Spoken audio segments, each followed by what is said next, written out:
Parábolas de Jesus, capítulo 23. Por que vem a ruína?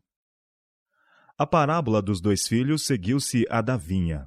Numa, Cristo expôs aos mestres judeus a importância da obediência. Na outra, apontou as ricas bênçãos concedidas a Israel. E nestas, mostra o reclamo de Deus à sua obediência. Apresentou-lhes a glória do propósito de Deus, que pela obediência poderiam ter cumprido. Removendo o véu do futuro, mostrou como, pela omissão de cumprir seu propósito, toda a nação estava perdendo as bênçãos e acarretando ruína sobre si. Houve um homem, pai de família, disse Cristo, que plantou uma vinha e circundou-a de um valado e construiu nela um lagar e edificou uma torre e arrendou-a a uns lavradores e ausentou-se para longe. O profeta Isaías faz uma descrição dessa vinha. Agora cantarei ao meu amado o cântico do meu querido a respeito da sua vinha. O meu amado tem uma vinha no outeiro fértil, e a cercou, e a limpou das pedras, e a plantou de excelentes vides. E edificou no meio dela uma torre, e também construiu nela um lagar, e esperava que desse uvas, mas deu uvas bravas. Isaías capítulo 5, versos 1 e 2. O lavrador escolhe um pedaço de terra no deserto, cerca, limpa, lavra e planta-o de vides seletas, antecipando rica colheita. Espera que esse pedaço de terra, por sua superioridade ao deserto inculto, o honre pelos resultados de seu cuidado e labor. Assim Deus escolheu um povo do mundo para ser instruído e educado por Cristo. Diz o profeta: a vinha do Senhor dos Exércitos é a casa de Israel, e os homens de Judá são a planta das suas delícias. Isaías capítulo 5, verso 7. A este povo outorgou Deus grandes privilégios, abençoando ricamente com sua profusa bondade. Esperava que o honrassem produzindo frutos. Deveriam revelar os princípios de seu reino. No meio de um mundo decaído e ímpio, deveriam representar o caráter de Deus. Como a vinha do Senhor, deveriam produzir frutos inteiramente diferentes dos das nações pagãs. Estes povos idólatras entregaram-se inteiramente à impiedade. Violência e crime, avareza e opressão e as práticas mais corruptas eram permitidas sem restrições. Iniquidade, degradação e miséria eram frutos da árvore corrupta. Em notável contraste deveriam ser os frutos da vinha do Senhor. Tinha a nação judaica o privilégio de representar o caráter de Deus como fora revelado a Moisés. Em resposta à súplica de Moisés, rogo-te que me mostre a tua glória, o Senhor lhe prometeu: farei passar toda a minha bondade por diante de ti. Êxodo capítulo 33, versos 18 e 19. Passando, pois, o Senhor perante a sua face, clamou: Jeová, o Senhor, Deus misericordioso e piedoso, tardio em iras e grande em beneficência e verdade, que guarda a beneficência em milhares, que perdoa a iniquidade e a transgressão e o pecado. Êxodo capítulo 34, versos 6 e 7. Este era o fruto que Deus desejava receber de seu povo. Na pureza do caráter, na santidade da vida, na misericórdia e amor e compaixão, deveriam mostrar que a lei do Senhor é perfeita e refrigera a alma. Salmo 19, verso 7. Pela nação judaica era o propósito de Deus comunicar ricas bênçãos a todos os povos. Por Israel, devia ser preparado o caminho para a difusão de sua luz a todo o mundo. Por seguirem práticas corruptas, perderam as nações da terra o conhecimento de Deus. Contudo, em sua misericórdia, não as destruiu.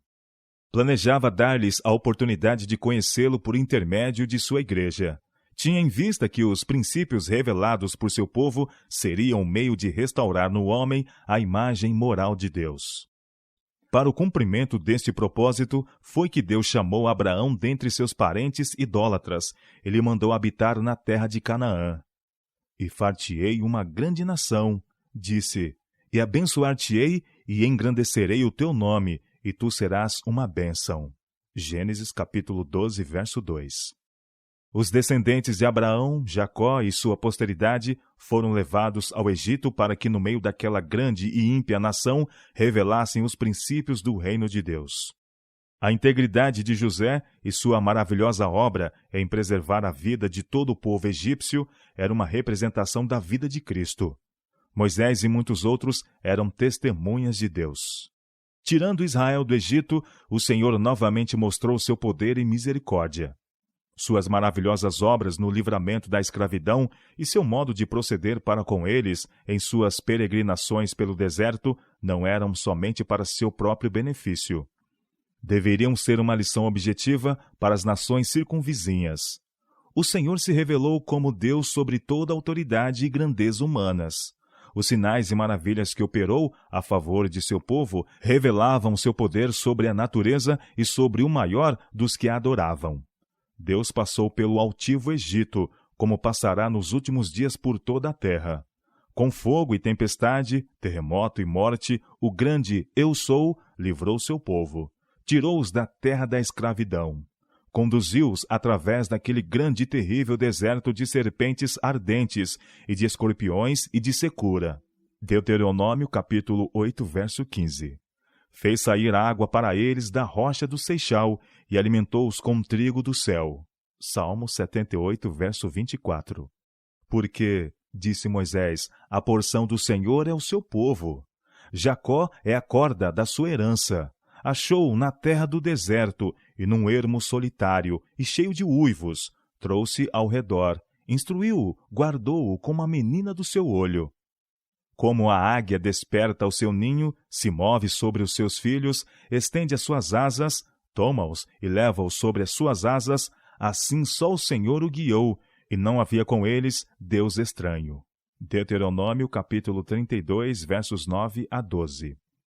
Deste modo atraiu-os a si para que habitassem sob a sombra do Altíssimo. Cristo era o guia dos filhos de Israel em suas peregrinações no deserto. Envolto na coluna de nuvem durante o dia e na de fogo durante a noite, os conduziu e guiou. Preservou-os dos perigos do deserto, levou-os à terra da promessa, e diante de todas as nações que não conheciam a Deus, estabeleceu Israel como sua possessão peculiar, a vinha do Senhor. A este povo foram confiados os oráculos de Deus. Eram circunvalados pelos preceitos de sua lei, os eternos princípios de verdade, justiça e pureza. A obediência a estes princípios devia ser sua proteção, pois os salvariam de se destruírem por práticas pecaminosas. E como a torre na vinha, Deus colocou no meio da sua terra seu santo templo. Cristo era o instrutor. Como estivera com eles no deserto, assim também continuaria a ser o mestre e guia. No tabernáculo e no templo, sua glória habitava no santo Shequiná sobre o propiciatório. Em favor deles, manifestou constantemente as riquezas de seu amor e paciência. Deus desejava fazer do povo de Israel um louvor e glória. Todos os privilégios espirituais lhes foram concedidos. Deus nada reteve que pudesse ser útil para a formação do caráter que os tornaria representantes seus. Sua obediência à lei de Deus os tornaria uma maravilha de prosperidade ante as nações do mundo. Ele, que lhes podia dar sabedoria e perícia em todo o artifício, continuaria a ser seu mestre e os enobreceria e elevaria pela obediência às suas leis. Se fossem obedientes, seriam preservados das enfermidades que afligiam outras nações e abençoados com vigor intelectual. A glória de Deus, sua majestade e poder deveriam ser revelados em toda a sua prosperidade. Deveriam ser um reino de sacerdotes e príncipes. Deus lhes proveu toda a possibilidade de se tornarem a maior nação da terra. De modo definitivo, mediante Moisés, apresentou-lhes Cristo o propósito de Deus e esclareceu-lhes as condições de sua prosperidade. Povo santo, és ao Senhor teu Deus, disse ele. O Senhor teu Deus te escolheu para que lhe fosses o seu povo próprio, de todos os povos que sobre a terra há. Saberás, pois, que o Senhor teu Deus é Deus, o Deus fiel, que guarda o conserto e a misericórdia até 1000 gerações aos que o amam e guardam os seus mandamentos. Guarda, pois, os mandamentos e os estatutos e os juízos que hoje te mando fazer.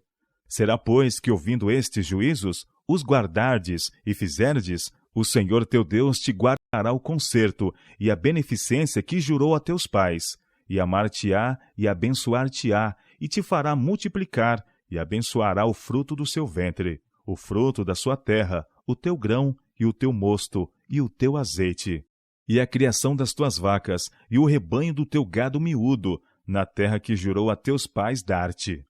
Bendito serás mais do que todos os povos. E o Senhor de ti desviará toda a enfermidade.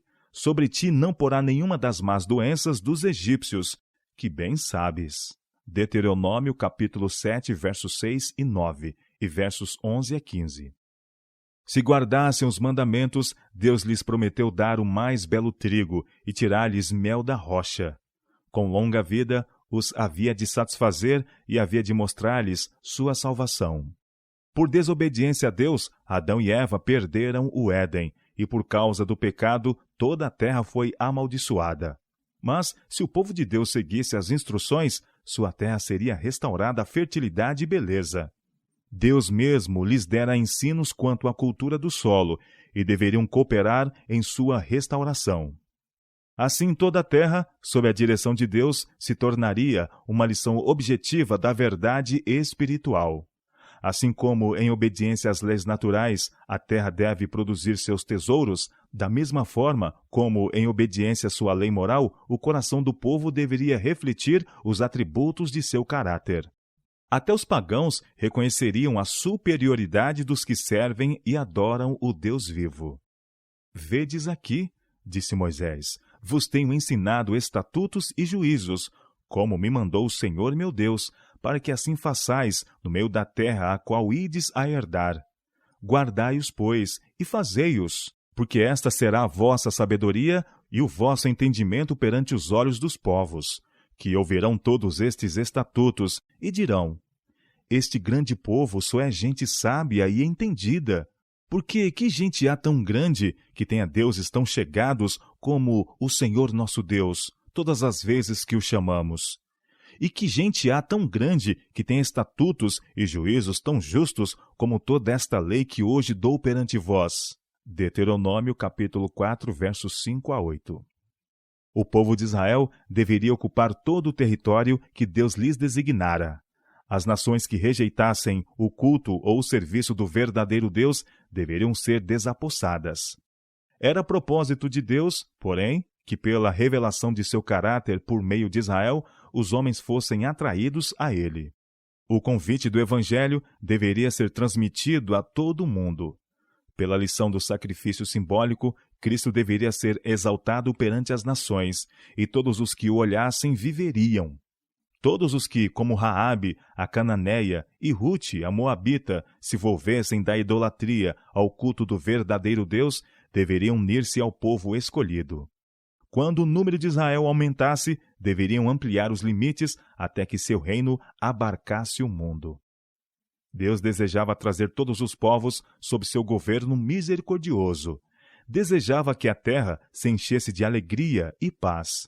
Criou o homem para a felicidade e anseia encher da paz do céu o coração humano. Anela que as famílias da terra sejam um tipo da grande família do céu. Israel, porém, não cumpriu o propósito de Deus. O Senhor declarou: eu mesmo te plantei por vide excelente, uma semente inteiramente fiel. Como, pois, te tornasse para mim uma planta degenerada de vide estranha? Jeremias capítulo 2, verso 21. Israel é uma vide frondosa, dá fruto para si mesmo. Oséias capítulo 10, verso 1. Agora, pois, ó moradores de Jerusalém e homens de Judá, julgai, vos peço, entre mim e a minha vinha. Que mais se podia fazer à minha vinha que eu não lhe tenha feito? E como, esperando eu que desse uvas, veio a produzir uvas bravas? Agora, pois, vos farei saber o que eu hei de fazer à minha vinha. Tirarei a sua sebe, para que sirva de pasto, derribarei a sua parede, para que seja pisada, e a tornarei em deserto. Não será podada, nem cavada, mas crescerão nela sarças e espinheiros, e as nuvens darei ordem que não derramem chuva sobre ela, porque esperou que exercessem juízo, e eis aqui opressão, justiça, e eis aqui clamor. Isaías capítulo 5, versos 3 a 7. Por intermédio de Moisés, o Senhor expôs ao povo as consequências da infidelidade. Recusando guardar seu pacto, segregar-se-iam da vida de Deus, e suas bênçãos não poderiam descer sobre eles. Guarda-te, disse Moisés, para que te não esqueças do Senhor teu Deus, não guardando os seus mandamentos e os seus juízos e os seus estatutos que hoje te ordeno. Para que, porventura, havendo tu comido e estando farto, e havendo edificado boas casas, e habitando-as, e se tiverem aumentado as tuas vacas e as tuas ovelhas, e se acrescentar a prata e o ouro, e se multiplicar tudo quanto tens, não se eleve o teu coração, e te esqueças do Senhor teu Deus. E digas no teu coração: a minha força e a fortaleza do meu braço me adquiriu este poder. Será, porém, que, se de qualquer sorte te esqueceres do Senhor teu Deus, e se ouvires outros deuses, e os servires, e te inclinares perante eles, hoje eu protesto contra vós, que certamente perecereis. Como agentes que o Senhor destruiu diante de vós, assim vós perecereis, porquanto não quisestes obedecer à voz do Senhor vosso Deus. Deuteronômio capítulo 8, versos 11 a 14, versos 17, 19 e 20. A advertência não foi atendida pelo povo judeu. Esqueceram-se de Deus e perderam de vista o alto privilégio de representantes seus. As bênçãos que receberam não reverteram em bênçãos para o mundo. Todas as prerrogativas foram usadas para a glorificação própria. Roubaram a Deus do serviço que deles requeria, e roubaram a seus semelhantes a direção religiosa e o santo exemplo. Como os habitantes do mundo antediluviano seguiam toda a imaginação de seu coração mau, assim faziam as coisas sagradas parecerem uma farsa, dizendo: Templo do Senhor, templo do Senhor, templo do Senhor é este. Ao passo que representavam falsamente o caráter de Deus, desonrando-lhe o nome e poluindo o seu santuário. Os lavradores a quem Deus colocara como guardas de sua vinha foram infiéis à missão a eles confiada. Os sacerdotes e mestres não eram fiéis instrutores do povo. Não lhes expunham a bondade e misericórdia de Deus e seu direito a seu amor e serviço. Esses lavradores procuravam a própria glória. Desejavam apropriar-se dos frutos da vinha. Era seu intento atrair para si a atenção e homenagem. A culpa destes guias de Israel não era a mesma que a do pecador vulgar. Estes homens estavam sob a mais solene obrigação para com Deus. Haviam-se comprometido a ensinar um assim diz o Senhor e a prestar estrita obediência na vida prática. Em vez de assim proceder, estavam pervertendo as Escrituras. Sobrecarregavam os homens com pesados fardos, obrigando-os à prática de cerimônias que se relacionavam com cada passo da vida. O povo vivia em contínuo desassossego, porque não podiam cumprir todas as exigências impostas pelos rabinos. Ao verem a impossibilidade de guardar os mandamentos dos homens, tornaram-se negligentes em guardar os de Deus. O Senhor instruíra ao povo de que ele era o proprietário da vinha e que todas as possessões somente lhes foram confiadas para usá-las perante ele. Os sacerdotes e mestres, porém, não executavam os deveres de seu ofício sagrado, como se estivessem administrando a propriedade de Deus. Roubavam-lhe sistematicamente os meios e recursos a eles confiados para o avançamento da obra. Sua avareza e ganância levaram-nos a ser desprezados até pelos pagãos. Assim foi dado ensejo aos gentios para interpretarem mal o caráter de Deus e as leis de seu reino. Deus suportou seu povo com coração de pai. Pleiteou com eles por mercês dadas e mercês retiradas. Pacientemente lhes expôs seus pecados e com longanimidade esperava seu reconhecimento. Profetas e mensageiros foram enviados para reclamar os direitos de Deus sobre os lavradores, mas, em vez de serem bem-vindos, eram tratados como inimigos. Os lavradores perseguiam-nos e matavam-nos. Deus enviou ainda outros mensageiros, porém receberam o mesmo tratamento que os primeiros. Apenas os lavradores mostraram ódio ainda mais decidido. Como último recurso, Deus enviou seu Filho, dizendo: terão respeito a meu filho. Mas a sua resistência tornara-os vingativos, e disseram entre si: Este é o herdeiro, vinde, matemo-lo, e apoderemo-nos da sua herança. Então ser-nos-á permitido gozar a vinha, e faremos o que nos aprouver com o fruto. Os maiorais judeus não amavam a Deus. Por isso, romperam com ele e rejeitaram todas as propostas para uma reconciliação justa.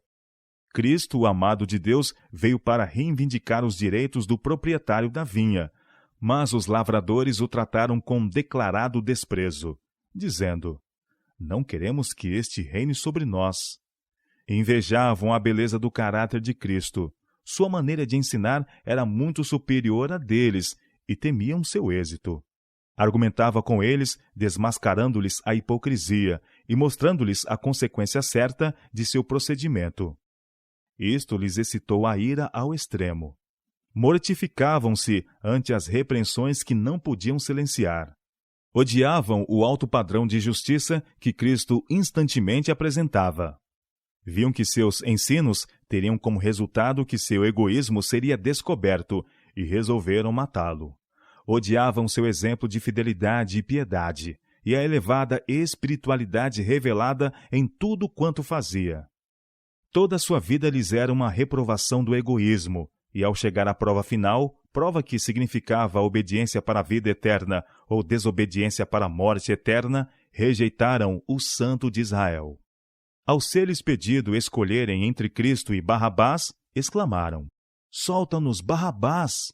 E ao perguntar Pilatos: Que farei então de Jesus? Gritaram: Seja crucificado! Hei de crucificar o vosso rei? Interrogou Pilatos. E dos sacerdotes e maiorais veio a resposta: Não temos rei, senão o César. Ao lavar Pilatos as mãos, dizendo: Estou inocente do sangue deste justo, os sacerdotes uniram-se à apaixonada declaração da turba ignorante: O seu sangue caia sobre nós e sobre nossos filhos. Lucas capítulo 28, verso 18, Mateus capítulo 27, verso 22, João capítulo 19, verso 15 e Mateus capítulo 27, versos 24 e 25. Deste modo, os guias judeus fizeram a escolha. Sua decisão foi registrada no livro que João viu na mão daquele que estava assentado no trono, no livro que ninguém podia abrir.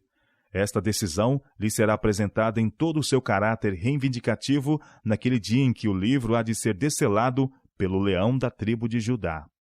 O povo judeu acariciava a ideia de que eram os favoritos do céu e seriam sempre exaltados como a Igreja de Deus. Eram filhos de Abraão, declaravam, e o fundamento de sua prosperidade parecia-lhes tão firme que desafiavam terra e céu para desapossá-los de seus direitos. Por sua conduta infiel, porém, estavam se preparando para a condenação do céu e separação de Deus. Na parábola da vinha, depois de retratar aos sacerdotes o ato culminante de sua impiedade, Cristo lhes fez a pergunta: Quando, pois, vier o Senhor da vinha, que fará aqueles lavradores? Os sacerdotes acompanhavam com profundo interesse a narrativa e, sem considerar sua relação com o tema, uniram-se à resposta do povo. Dará afrontosa morte aos maus e arrendará a vinha a outros lavradores, que a seu tempo lhe deem os frutos. Inconscientemente, pronunciaram sua própria condenação. Jesus mirou-os, e sob seu olhar esquadrinhador, sabiam que lhes lia os segredos do coração. Sua divindade lampejava diante deles com poder inconfundível. Viram nos lavradores seu próprio retrato e exclamaram involuntariamente: Assim não seja. Solene e pesarosamente perguntou Cristo: Nunca lestes nas Escrituras? A pedra que os edificadores rejeitaram, essa foi posta por cabeça do ângulo? Pelo Senhor foi feito isto, e é maravilhoso aos nossos olhos? Portanto, eu vos digo que o reino de Deus vos será tirado, e será dado a uma nação que deu seus frutos. E quem cair sobre esta pedra, despedar-se-á, e aquele sobre quem ela cair, ficará reduzido a pó. Cristo teria mudado o destino da nação judaica, se o povo o houvesse recebido. Inveja e ciúme os tornaram implacáveis, porém. Decidiram que não aceitariam a Jesus de Nazaré como Messias. rejeitaram a luz do mundo, e daí em diante sua vida estava envolta em trevas tão densas como as da meia-noite. A predita ruína veio sobre a nação judaica. Suas próprias paixões violentas e irrefreadas lhes causaram a destruição. Em sua ira cega, aniquilaram-se uns aos outros. Pelo orgulho rebelde e obstinado, atraíram sobre si a ira dos conquistadores romanos. Jerusalém foi destruída, arrasado o templo, e seu sítio arado como um campo. Os filhos de Judá pereceram pelas mais horríveis formas de matança. Milhões foram vendidos para servirem como escravos nos países pagãos. Como povo, os judeus deixaram de cumprir o propósito de Deus, e a vinha lhes foi tirada. Os privilégios que abusaram e a obra que negligenciaram foram confiados a outros. A parábola da vinha não se aplica somente à nação judaica. Ela tem uma lição para nós. À igreja desta geração, Deus concedeu grandes privilégios e bênçãos, e espera os frutos correspondentes. Fomos redimidos por um resgate precioso. Somente pela grandeza do resgate podemos conceber seus resultados. Nesta terra, a terra cujo solo foi umedecido pelas lágrimas e pelo sangue do Filho de Deus, devem ser reproduzidos os preciosos frutos do paraíso. As verdades da palavra divina devem manifestar na vida dos filhos de Deus sua glória e excelência. Mediante seu povo, revelará Cristo seu caráter e as bases do seu reino. Satanás procura frustrar a obra de Deus e instantemente incita os homens a aceitar seus princípios. Apresenta o povo escolhido de Deus como um povo iludido. É um delator dos irmãos e dirige constantemente acusações contra os que trabalham fielmente. O Senhor deseja refutar, por meio de seu povo, as acusações do diabo, mostrando os resultados da obediência a justos princípios. Estes princípios devem manifestar-se no cristão individual, na família, na igreja e em toda instituição estabelecida para o serviço de Deus. Todos devem ser símbolo do que pode ser feito para o mundo. Devem ser tipos do poder salvador das verdades do Evangelho. Todos são instrumentos para o cumprimento do grande propósito de Deus para a raça humana. Os guias judeus olhavam com orgulho ao magnífico templo e aos ritos imponentes de seu culto religioso, mas careciam de justiça, da misericórdia e do amor de Deus. A glória do templo, o esplendor do culto, não podiam recomendá-los a Deus, porque aquilo que somente tem valor a seus olhos não lhe ofereciam. Não lhe apresentavam o sacrifício de um espírito contrito e humilde. Quando se perdem os princípios vitais do reino de Deus, é que as cerimônias se tornam múltiplas e extravagantes. Quando a edificação do caráter é negligenciada, quando falta o adorno da alma, quando se perde de vista a simplicidade da devoção, é que o orgulho e amor à ostentação exigem templos magníficos, adornos valiosos e cerimônias pomposas. Deus não é honrado por nada disso, porém. Não lhe é aceitável uma religião da moda, que consiste em cerimônias, pretensão e ostentação. Em cultos tais, os mensageiros celestes não tomam parte. A igreja é muito preciosa aos olhos de Deus. Ele não a avalia por suas prerrogativas exteriores, mas pela sincera piedade que a distingue do mundo. Estima-a segundo o crescimento dos membros no conhecimento de Cristo, segundo o progresso na experiência espiritual. Cristo anseia receber de sua vinha os frutos da santidade e desinteresse. Espera os princípios de amor e benignidade. Toda a beleza da arte não pode ser comparada à do temperamento e caráter que devem ser revelados nos representantes de Cristo. A atmosfera de graça que circunda a alma do crente, o Espírito Santo que opera na mente e no coração, é que o faz um cheiro de vida para a vida e faculta a Deus o abençoar sua obra. Uma congregação pode ser a mais pobre da terra, pode não ter atrativo algum de pompa exterior, mas se os membros possuírem os princípios do caráter de Cristo, terão seu gozo na alma. Os anjos unir-se-ão a eles na adoração. O louvor e ação de graças de corações reconhecidos ascenderão a Deus como suave oferenda. O Senhor deseja que façamos menção de sua bondade e falemos de seu poder. É honrado pela expressão de louvores e ações de graça. Diz: aquele que oferece sacrifício de louvor me glorificará. Salmo 50, verso 23. Quando jornadeava pelo deserto, o povo de Israel louvava a Deus com cânticos sacros. Os mandamentos e promessas de Deus eram postos em música, e durante toda a viagem cantavam-nos os viajores peregrinos. E em Canaã, quando se congregassem nas festas sagradas, as maravilhosas obras de Deus deviam ser relembradas e oferecidas ações de graças ao seu nome. Deus desejava que toda a vida de seu povo fosse uma vida de louvor. Assim, seu caminho deveria tornar-se conhecido na terra e em todas as nações a sua salvação. Salmo 67, verso 2. Assim deve ser agora. O povo do mundo está adorando deuses falsos. Devem ser desviados do falso culto, não por ouvir denúncia contra seus ídolos, mas vendo alguma coisa melhor. A bondade de Deus deve tornar-se notória. Vós sois as minhas testemunhas, diz o Senhor. Eu sou Deus. Isaías capítulo 43, verso 12. O Senhor deseja que apreciemos o grande plano da redenção, reconheçamos o alto privilégio como filhos de Deus e andemos perante Ele em obediência e com ações de graças. Deseja que o sirvamos em novidade de vida, com alegria diária. Anseia ver emanar gratidão de nosso coração, porque nossos nomes estão escritos no livro da vida do Cordeiro, por podermos lançar todos os nossos cuidados sobre aquele que está solícito por nós. Quer que nos alegremos porque somos herança do Senhor, porque a justiça de Cristo é a veste branca de seus santos, porque temos a bem-aventurada esperança da breve volta de nosso Salvador. Louvar a Deus em plenitude e sinceridade de coração é tanto um dever quanto o é a oração. Devemos mostrar ao mundo e a todos os seres celestiais que apreciamos o maravilhoso amor de Deus à humanidade decaída e esperamos maiores bênçãos de sua infinita plenitude. Muito mais do que o fazemos, precisamos falar dos capítulos preciosos de nossa experiência. Depois de um derramamento especial do Espírito Santo, nosso gozo no Senhor e nossa eficiência em seu serviço avultariam grandemente com o recontar sua bondade e suas maravilhosas obras a favor de seus filhos. Essas práticas reprimem o poder de Satanás, expelem o espírito de murmuração e queixa, e o tentador perde terreno. Cultivam aqueles atributos de caráter que habilitarão os moradores da terra para as mansões celestes.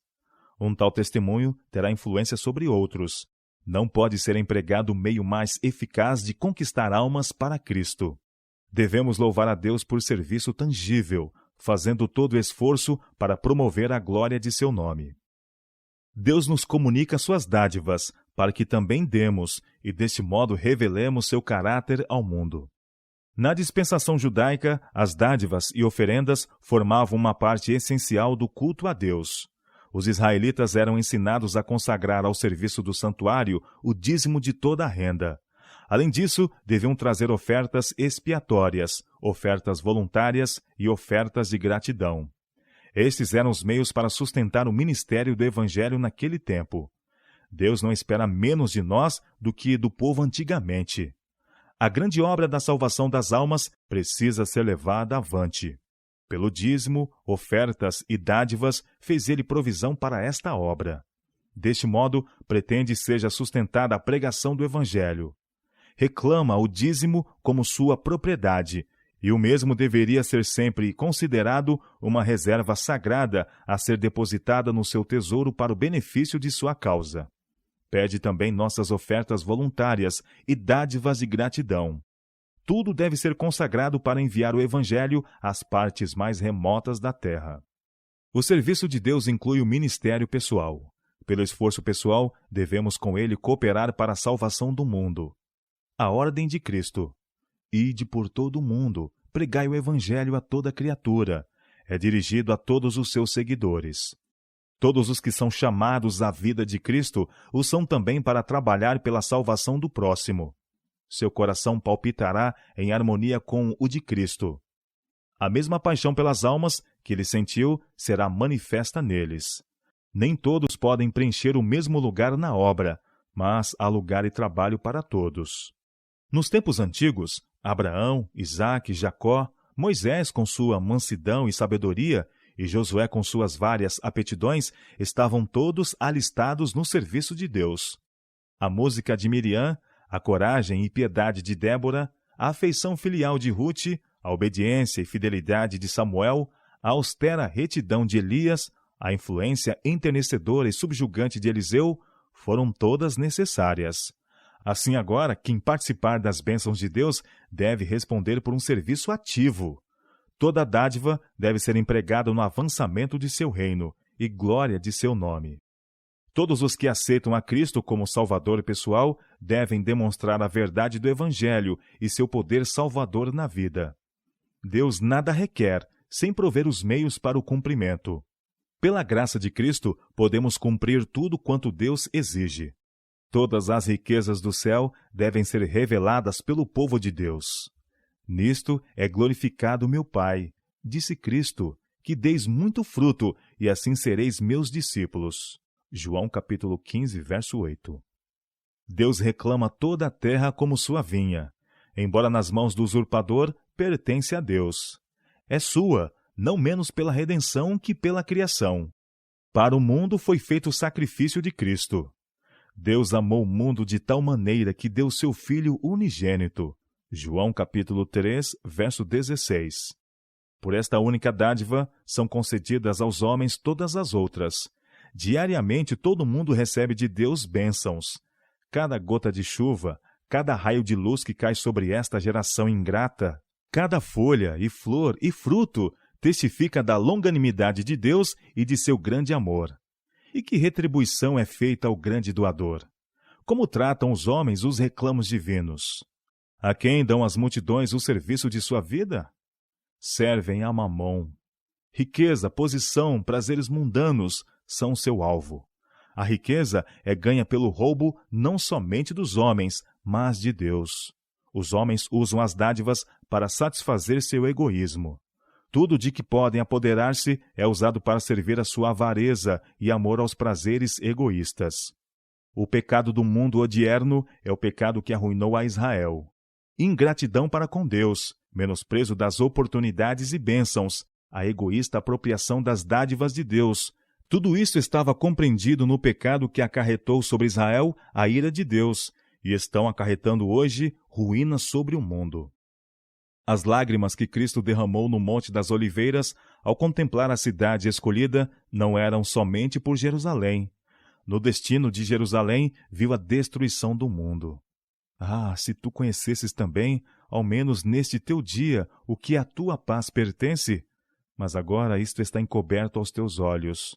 Lucas capítulo 19, verso 42. Neste teu dia. O dia está se aproximando do fim. O período de graça e privilégio está prestes a findar. As nuvens da vingança estão se acumulando. Os que rejeitaram a graça de Deus estão quase sendo tragados pela ruína rápida e inevitável. Contudo, o mundo dorme. O povo não conhece o tempo de sua visitação. Nesta crise, onde se acha a igreja? Satisfazem seus membros os reclamos de Deus? Estão cumprindo sua incumbência e representam seu caráter perante o mundo? Dirigem a atenção de seus semelhantes para a última misericordiosa mensagem de advertência? Os homens estão em perigo. Multidões perecem. Mas com poucos dos seguidores professos de Cristo sentem responsabilidade por estas almas. O destino de um mundo periclita na balança, mas isto mal comove mesmo aqueles que dizem crer na verdade mais abarcante já dada aos mortais. Há uma carência daquele amor que induziu Cristo a deixar seu lar celeste e assumir a natureza humana, para que a humanidade tocasse a humanidade e atraísse a divindade. Há um estupor, uma paralisia sobre o povo de Deus que o impede de compreender o dever do momento. Quando os israelitas entraram em Canaã, não cumpriram o propósito de Deus, apossando-se de toda a terra. Depois de fazer conquista parcial, assentaram-se para gozar o fruto das vitórias. Na incredulidade e amor à comodidade, congregaram-se na parte já conquistada, em vez de avançar para ocupar novos territórios. Deste modo, começaram a alienar-se de Deus. Por haverem deixado de executar seu propósito, tornaram-lhe impossível cumprir as promessas de bênção. Não está fazendo o mesmo a igreja odierna? Com todo o mundo diante de si, cristãos professos, necessitados do Evangelho, congregam-se onde podem gozar os privilégios do mesmo. Não sentem a necessidade de ocupar novos territórios, levando a mensagem da salvação às regiões longínquas. Recusam cumprir o mandado de Cristo. Ide por todo o mundo, pregai o Evangelho a toda criatura. Marcos capítulo 16, verso 15. São menos culpados que a igreja judaica? Os pretensos seguidores de Cristo estão em prova diante de todo o universo celeste, mas a sua frieza de zelo e languidez de esforços no serviço de Deus timbra-os de infiéis. Se o que fazem fosse o melhor que poderiam haver feito, sobre eles não pairaria condenação. Mas se seu coração estivesse dedicado à obra, poderiam fazer muito mais. Sabem, e o mundo também, que em alto grau perderam o espírito de abnegação e de carregar a cruz. Junto ao nome de muitos será escrito nos livros do céu: não produtores, porém consumidores. Por muitos que levam o nome de Cristo, é obscurecida sua glória, sua beleza toldada, retida sua honra. Muitos há cujos nomes estão nos livros da igreja, mas não sob o governo de Cristo. Não lhe ouvem as instruções, nem fazem sua obra. Por isto, estão sob o domínio do inimigo. Não fazem positivamente bem. Por isto, produzem dano incalculável. Por sua influência não ser cheiro de vida para a vida, é cheiro de morte para a morte. O Senhor diz: deixaria eu de castigar estas coisas? Jeremias capítulo 5, verso 9. Por não haverem cumprido o propósito de Deus, os filhos de Israel foram abandonados e o convite divino foi estendido a outros povos. Se estes também se provarem infiéis, não serão da mesma maneira rejeitados? Na parábola da vinha, foram os lavradores que Cristo declarou culpados. Foram eles que recusaram devolver a seu Senhor o fruto da terra. Na nação judaica, foram sacerdotes e mestres que, transviando o povo, roubaram a Deus do serviço que reclamava. Foram eles que afastaram de Cristo a nação. A lei de Deus, não misturada com tradições humanas, foi apresentada por Cristo como o grande padrão de obediência. Isto provocou a inimizade dos rabinos. Tinham colocado ensinos humanos acima da palavra de Deus, e de seus preceitos desviaram o povo. Não quiseram ceder seus próprios mandamentos para obedecer às reivindicações da palavra de Deus. Ao amor da verdade, não quiseram sacrificar o orgulho da razão, nem o louvor dos homens. Quando Cristo veio, apresentando à nação as reivindicações de Deus, os sacerdotes e anciãos lhe negaram o direito de se interpor entre eles e o povo. Não lhe quiseram aceitar as reprovações e advertências, e propuseram-se a contra ele instigar o povo e conseguir sua morte. Eram responsáveis pela rejeição de Cristo e os resultados que se seguiram. O pecado e a ruína de todo o povo foram devidos aos guias religiosos. Em nossos dias não operam as mesmas influências? Dentre os lavradores da vinha do Senhor, não estão muitos seguindo os passos dos guias judeus? Não estão mestres religiosos desviando os homens dos claros reclamos da palavra de Deus? Em vez de educá-los na obediência à lei de Deus, não os estão educando na transgressão? De muitos púlpitos das igrejas, o povo é ensinado que a lei de Deus não lhes é obrigatória. Exaltam-se tradições, ordenanças e costumes humanos. São alimentados o orgulho e a satisfação própria pelas dádivas de Deus, ao passo que seus direitos são ignorados. Pondo de lado a lei divina, não sabem os homens o que estão fazendo. A lei de Deus é a expressão de seu caráter. Nela estão contidos os princípios de seu reino. Quem recusa aceitar estes princípios está se excluindo do conduto por onde fluem as bênçãos de Deus. As gloriosas possibilidades apresentadas a Israel só podem ser realizadas pela obediência aos mandamentos de Deus. A mesma elevação de caráter, a mesma plenitude de bênçãos, bênção no espírito, alma e corpo, bênção na casa e no campo, bênção para esta vida e para a vindoura, somente é possível pela obediência. No mundo espiritual como no natural, obediência às leis de Deus é condição para a produção de frutos. e quando se ensina ao povo a desrespeitar os mandamentos de Deus, impede-se que produzam frutos para a sua glória. São culpados de privar o Senhor dos frutos de sua vinha. Os mensageiros de Deus vêm a nós sob as ordens do Mestre. Vêm, como Cristo fez, requerendo obediência à palavra de Deus. Apresenta a ele seus direitos aos frutos da vinha, os frutos de amor, humildade e serviço abnegado. Como os guias judeus não são excitados à ira muitos dos lavradores da vinha? Quando são expostas ao povo as reivindicações da lei de Deus, não usam estes mestres sua influência para induzir os homens a rejeitá-la? A tais mestres, Deus chama servos inúteis. As palavras de Deus ao antigo Israel encerram uma advertência solene para a igreja odierna e seus guias. De Israel, diz o Senhor: escrevi para eles as grandezas da minha lei, mas isso é para ele como coisa estranha. Oséias capítulo 8, verso 12. E aos sacerdotes e mestres declara: o meu povo foi destruído, porque lhe faltou o conhecimento. Porque tu rejeitaste o conhecimento, também eu te rejeitarei.